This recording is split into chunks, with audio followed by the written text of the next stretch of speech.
Up Racer, ItsJerone here, and welcome back to another F1 2021 League Racing video. This will be the only League race you'll see this week because both PSGL and AOR had break weeks. But last Friday we could still drive around the beautiful circuit of Barcelona de Catalunya, and as you can see by the standings here, we're leading the championship at the moment by 27 points to Jaro, who won't be racing today. So the next driver in the list is FRL Ginger, who is 29 points behind, and we're looking to make a good race out of this. Now the practice for this was not good. Well, we don't really practice, but let's say the half an hour preparation for the race was not very good. Didn't really find a lot of confidence in my setup, and I actually also loaded up the setup of one of my mates, which you can see on screen right now, and I raced with that like the last 5 minutes of preparation.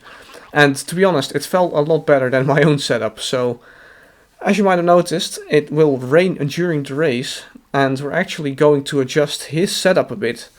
Essentially go into the dark and just pray that this setup works. It felt a lot nicer than the setup I specifically made for myself. So, I guess we'll just have to stick with it now. Parc Fermé is on, so we can't go back anymore.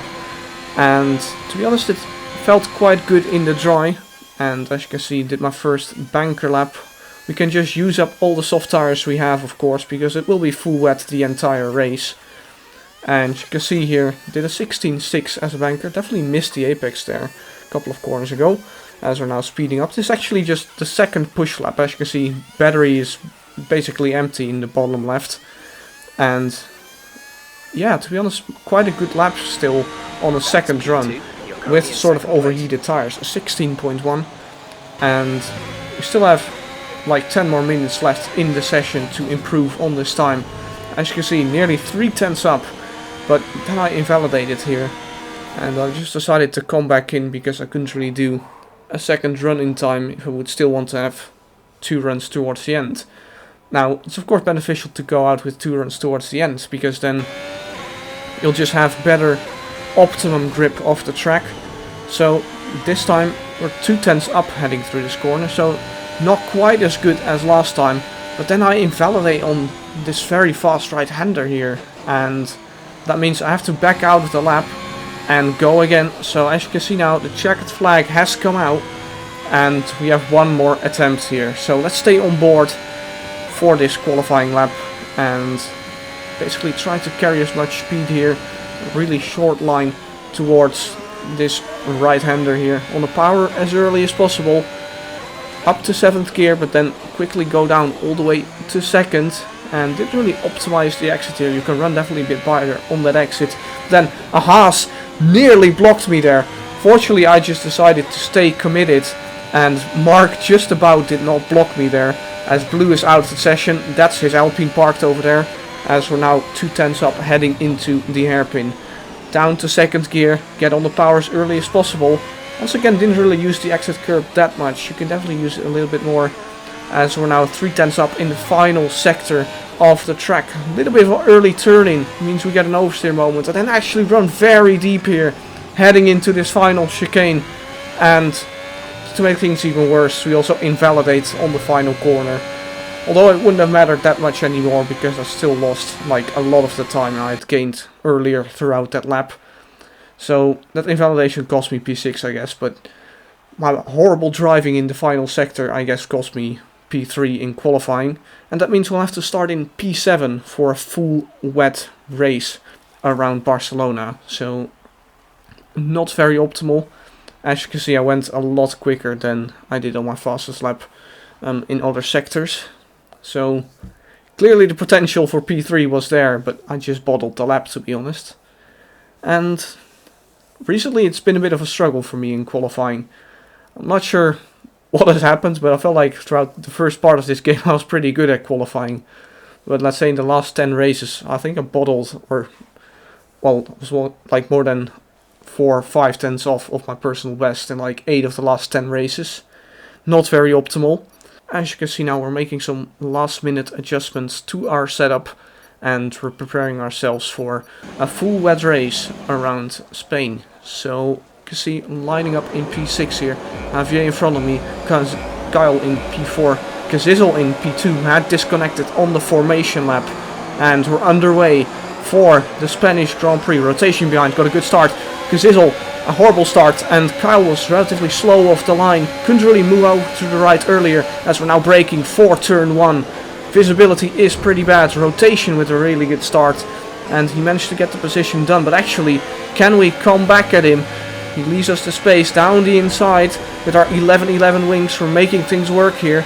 Get on the power as early as possible, and it looks like we will have the inside for turn number 4, and we do manage to get back the position on the rotation again. So Kazizel once again with some wheel issues at the start. He's dropped a lot of positions, and that means we gained 1 position. Or in fact, we actually gained 2 positions, because Mark had a 5-place grid penalty for, I don't know, some random contact with somebody in qualifying. So we actually started P6 rather than P7. But good start on my end. Gained netto 1 position off of my grid position. And as you can see here, getting really close to the gearbox of Kyle Scarrett there. But he just about manages to keep it on track, as he actually runs fairly wide through this right-hander. So currently at this point we're of course getting used to the conditions, but since it's very difficult to overtake in these conditions, we're also looking at where Kyle is strong and where his weak points are, to potentially capitalize when he makes a mistake somewhere.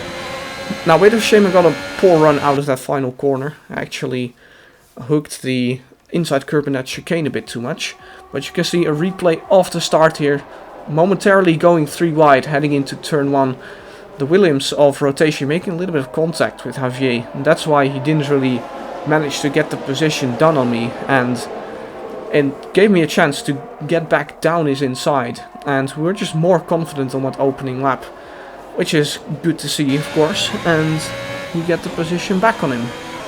Now we're heading halfway through lap number 2, and you can see a wild Kazizel in this McLaren appearing in our mirrors, and you'll see something very interesting. I've never seen this before on this game, and basically what happened was, after Kazizel had disconnected in qualifying and rejoined right after the formation lap, his car stayed ghosted for the entire race.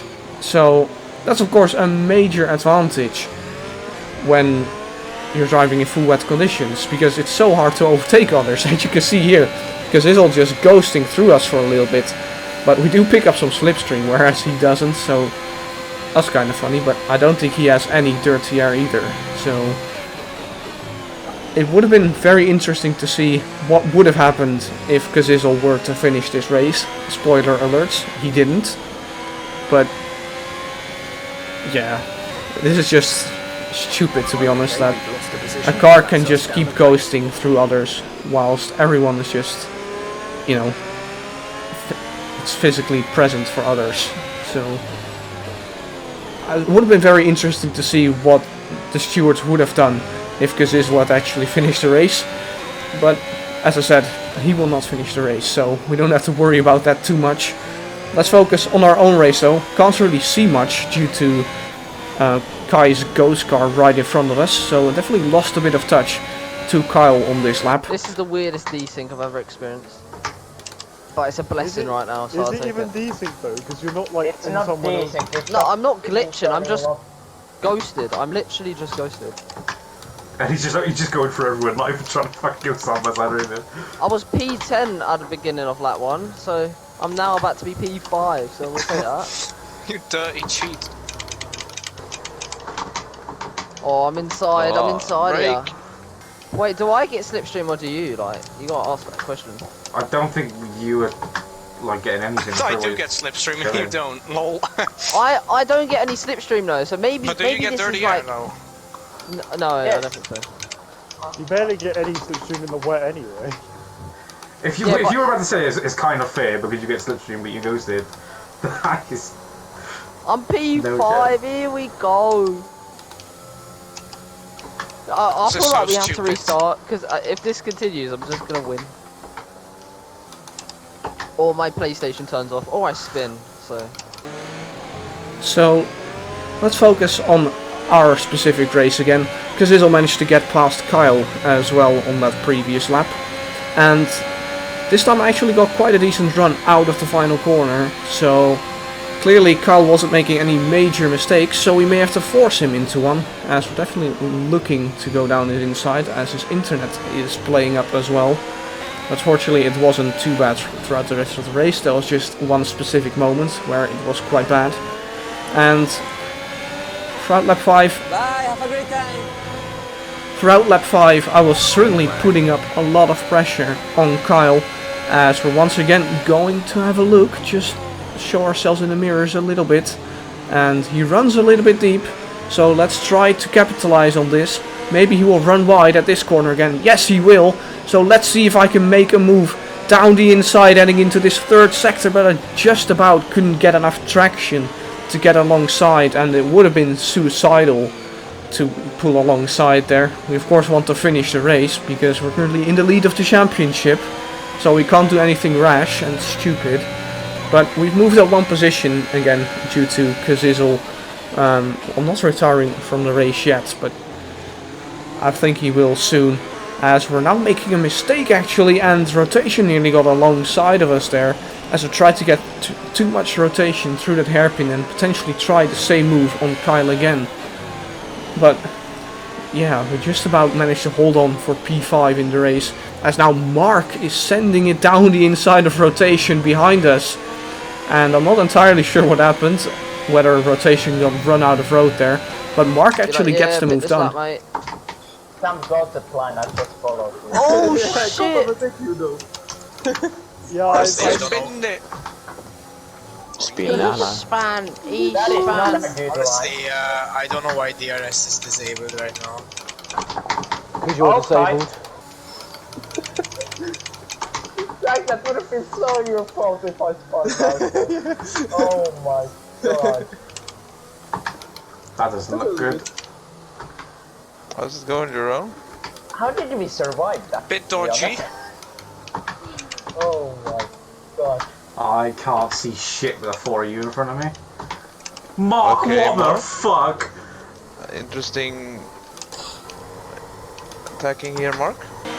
So we've now skipped on for quite a couple of laps, as I actually decided to just lift off a little bit and save a little bit of ERS and tires, as we're now putting Kyle Scarrett under pressure again, as we actually give him a little bit of a love tap there on his gearbox, on his rear diffuser, and fortunately that was no damage for me, but would have been a little bit BS if I got damage from that, to be honest.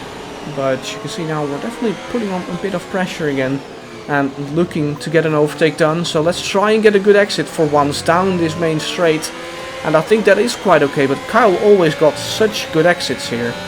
I just couldn't do anything, but this time only 3/10 behind, so let's keep the overtake on, let the slipstream work, let it do its thing, and once again it's just too far to send it really. It's just impossible, and at this phase I was getting quite frustrated, I'm not going to lie.